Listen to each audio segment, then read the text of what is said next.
Saudara, terima kasih Anda kembali di Kompas Siang. Rumitnya pengolahan sampah berskala besar memicu timbulnya praktik curang. Tak jauh dari tempat pengolahan sampah terpadu TPST Bantar Gebang, Kota Bekasi, Jawa Barat, muncul beberapa titik gunungan sampah liar atau ilegal. Diduga ada pihak-pihak yang mengambil keuntungan dari kemunculan tempat pembuangan sampah ilegal ini. Saudara, dari gambar kamera udara terlihat lokasi pembuangan sampah ilegal bersebelahan dengan TPST Bantar Gebang dan berbatasan dengan kebun serta permukiman warga. Lokasi TPS liar ini berada di Desa Taman Rahayu, Kecamatan Setu, Kabupaten Bekasi. Sampah yang dibuang ke TPS liar ini merupakan sampah yang sudah tidak bernilai. Setelah sebelumnya dipilah dulu sampah yang bernilai ekonomis seperti plastik, kertas, dan logam. Sampah yang dibuang ke TPS liar tiap hari bisa mencapai ribuan ton dan mayoritas sampah dari Jakarta. Nah ini TPA-nya mungkin udah kewalahan, penuh, ya overload. Nah sekarang muncul TPA liar itu sebetulnya sampah-sampahnya itu sampah dari hotel, ya, restoran, kafe, mall, gedung-gedung perkantoran, gitu. Nah, mereka membawa ke TPA liar, bukan dibawa ke TPST Bantar Gebang. Tuh masalahnya. Saudara, berdasarkan data sampah nasional, timbulan sampah tahun 2023 mencapai 56,63 juta ton. Dari jumlah tersebut hanya 39,01% atau 22,09 juta ton sampah yang terkelola. Sementara itu 60,99% atau 34,54 juta ton sampah tidak terkelola. Dari jumlah sampah yang tidak terkelola, 39,14% atau 22,17 juta ton sampah terbuang ke lingkungan seperti pembuangan liar, pembakaran terbuka, hingga pembuangan ke badan air. Dan 21,85% atau 12,30 juta ton sampah ditimbun di tempat pembuangan sampah terbuka.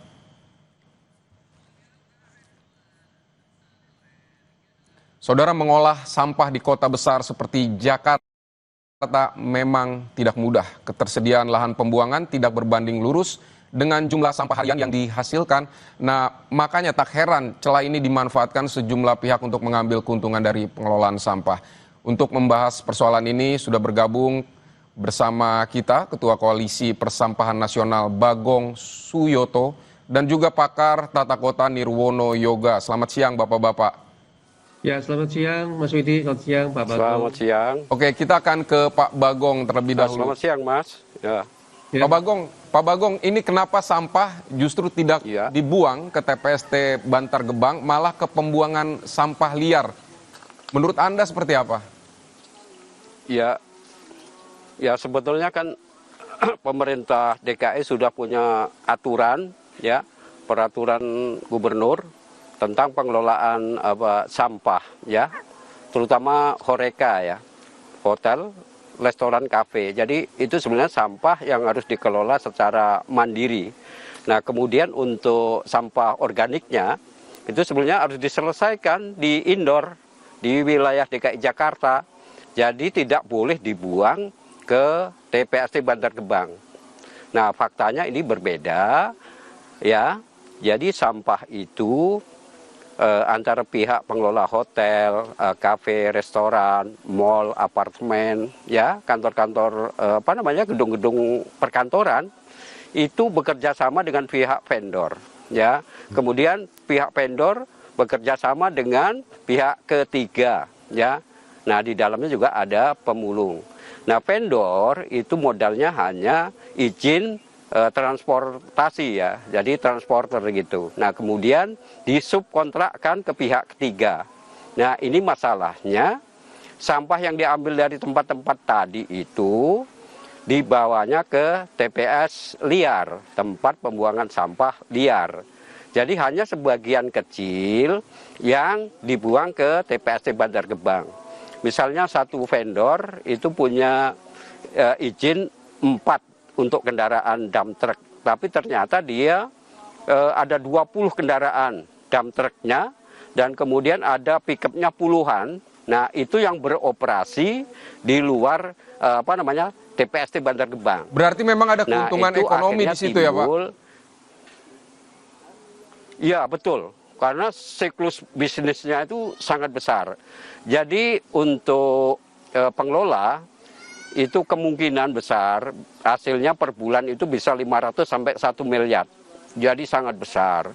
Nah, sementara vendornya hanya duduk-duduk, itu sebetulnya dari kontrak yang pertama itu dapat duitnya juga udah banyak tiap tahunnya gitu. Baik, ini sebenarnya diketahui oleh pihak pemerintah atau tidak, Pak, praktik seperti ini?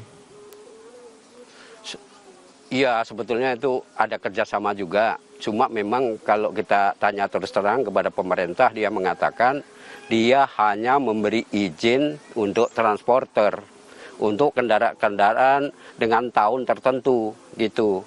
Jadi maksudnya yang kendaraan yang pengeluaran baru gitu. Jadi nggak sembarangan gitu. Nah, mungkin karena membuang ke TPST Bantar Gebang sekarang kan retribusinya naik jadi Rp250 per ton. Nah, jadi kalau dump truck itu kan bisa atau 250.000, Pak? Muatannya. 250.000. 250.000. Oh ya, baik. Ya. Kalau dulu itu kan 25.000 per ton. Nah, sekarang udah naik. Nah, mungkin dengan alasan begitu ya, itu banyak yang tidak mengikuti aturan gitu. Baik, kita ke Pak Nirwono Yoga dulu. Kalau Ya, Pak Yoga ini melihatnya seperti apa fenomena tempat pembuangan sampah liar berbayar ini? Apakah ini juga indikasi betapa sulit dan peliknya mengolah sampah di kota besar seperti Jakarta ini, Pak? betul. Jadi ada 3 poin sebenarnya Mas Widi yang perlu disampaikan. Ya, yang pertama tentu kita mendorong pemerintah daerah ya terkait baik itu Pemprov DKI Jakarta, juga pemerintah kota maupun Kabupaten Bekasi dan beberapa wilayah kota-kota di Bodetabek paling tidak harus berani untuk menertibkan seluruh tempat penampungan atau pembuangan sampah liar ya. Karena sudah pasti tempat-tempat tersebut tidak dilengkapi dengan misal mulai dari AMDAL ya maupun juga kelengkapan administrasi tadi, sehingga tidak perlu ada keraguan bagi pemerintah daerah untuk segera menutup tempat pembuangan liar tadi. Itu yang pertama. Kedua, kalau nanti kita berkaca dari kasus yang disampaikan oleh Pak Bagong, kita masih berprinsip adalah kumpul angkut buang tadi, Mas Widi. Ya. Semuanya lah. Dengan demikian ya, kalau kita bicara kasus di Jakarta misalnya, Jakarta itu satu hari ada 8.000 ton ya rata-rata. Nih kalau kita bagi di 267 kelurahan, satu kelurahan itu rata-rata harus mengolah sampah sekitar 30 ton per hari loh ya. Maka kalau tadi usulannya Pak Bagong, bagaimana caranya setiap kelurahan sampai dengan ke tingkat RT RW, sampah itu terkelola dengan baik, mulai sampah organik maupun anorganik. Kalau itu bisa dilakukan secara tuntas dan turunnya secara signifikan, maka itu akan memutus mata rantai terjadinya tadi kegiatan pembuangan sampah liar maupun tadi adanya oknum-oknum maupun kegiatan-kegiatan yang tidak dalam konteks ini pengolahan sampahnya. Nah, oleh karena itu yang ketiga yang tidak kalah penting, ini kesempatan bagi pemerintah daerah untuk melakukan audit sampahnya, Mas Widi. Ya, tadi audit sampah itu mulai dari izin prinsipnya, kemudian vendor, kontraktor, subkontraktor ya, sampai memutus tidak terjadi lagi tempat pembuangan liar di seluruh wilayah paling tidak di Jakarta dan Jabodetabek. Kira-kira itu, Mas Widi. Baik, dari tanggung jawab dari pihak swasta sendiri, kalau menurut Anda seperti apa? Ya. Mereka punya kewajiban sebenarnya juga untuk menyerahkan ke pihak-pihak yang bisa bertanggung jawab untuk mengelola sampah, tapi sepertinya lepas begitu saja sehingga dibuang ke tempat sampah liar. Menurut Anda seperti apa? Betul, Mas. Jadi gini, pintu pertama adalah pemerintah daerah dalam ini Dinas Lingkungan Hidup ya DKI Jakarta dan juga Lingkungan Hidup daerah sekitar Bodetabek juga melakukan audit terhadap seluruh tempat-tempat usaha yang tadi sudah sampaikan Pak Bagong ya, misalnya dari pengelolaan hotel, restoran, kafe, bahkan pusat-pusat perbelanjaan ya, untuk memastikan bahwa seluruh sampah yang diproduksi, terutama sampah organik dan organik, kalau organik tadi kan harusnya sudah selesai di tempat ya, sehingga akan semakin sedikit sampah yang akan diangkut. Begitu pula juga dengan sampah anorganik seperti kardus ya, kemudian barang-barang plastik dan juga barang-barang bernilai lain yang masih bisa punya nilai ekonomis, harusnya sudah bisa dilakukan pilah dan pilihnya di masing-masing sumbernya tadi. Dengan demikian, sampah yang akan terangkut baik itu oleh vendor maupun kontraktor sampai ke subkontraktor pada akhirnya akan berkurang signifikan, dan memastikan bahwa tadi seluruh sampah yang diangkut harus dibuang ke tempat pembuangan sampah yang resmi atau TPA, ya kalau kita Jakarta tentu TPA di Bantar Gebang. Seluruh kegiatan tersebut harus di bawah pengawasan Dinas Lingkungan Hidup. Jika ditemukan adanya pelanggaran-pelanggaran tadi, maka Dinas Lingkungan Hidup berhak untuk memberikan sanksi tegas kepada seluruh pengelola, baik itu hotel, restoran, kafe, maupun juga pusat-pusat perbelanjaan, Mas Widi. Jadi ini harusnya temuan ini menjadi catatan bahwa seluruh pihak harus sudah melakukan tugasnya masing-masing. Dalam hal ini tentunya adalah audit sampah dari tempat-tempat usaha yang disebutkan oleh Pak Bagong tadi, Mas Widi. Kira-kira itu.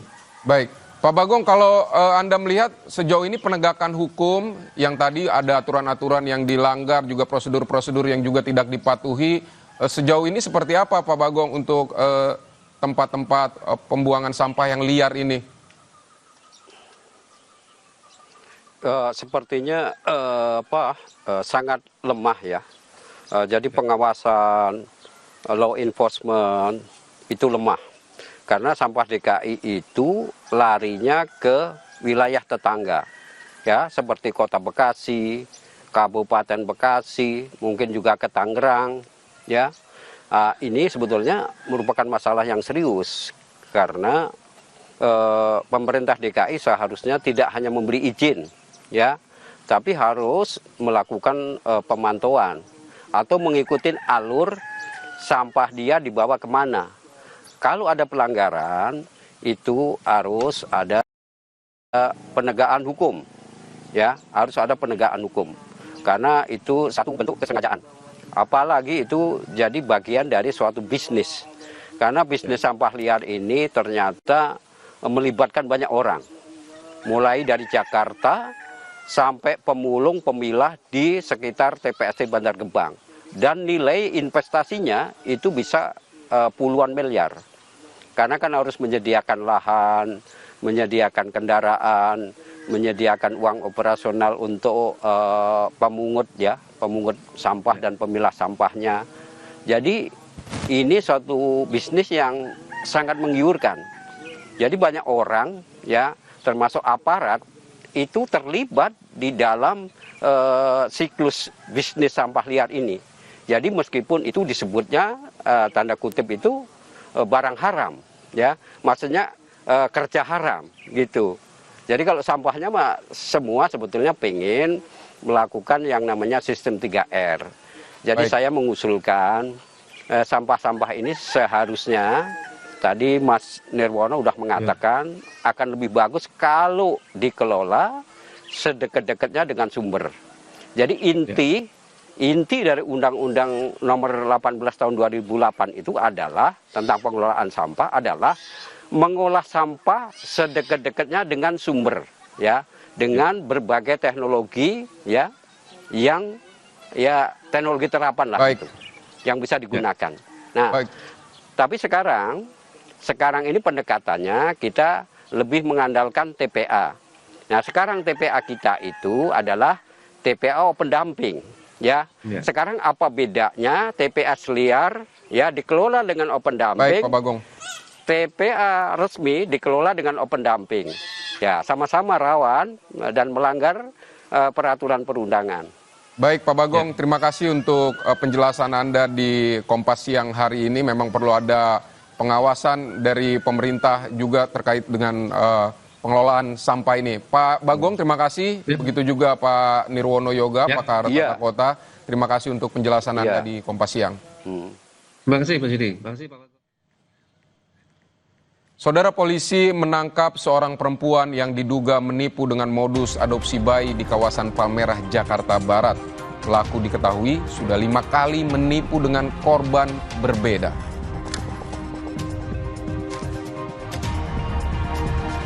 Kami juga punya informasi usai jeda, warga Batang Anai, Kabupaten Padang Pariaman, Provinsi Sumatera Barat kembali menemukan bagian tubuh dari korban mutilasi.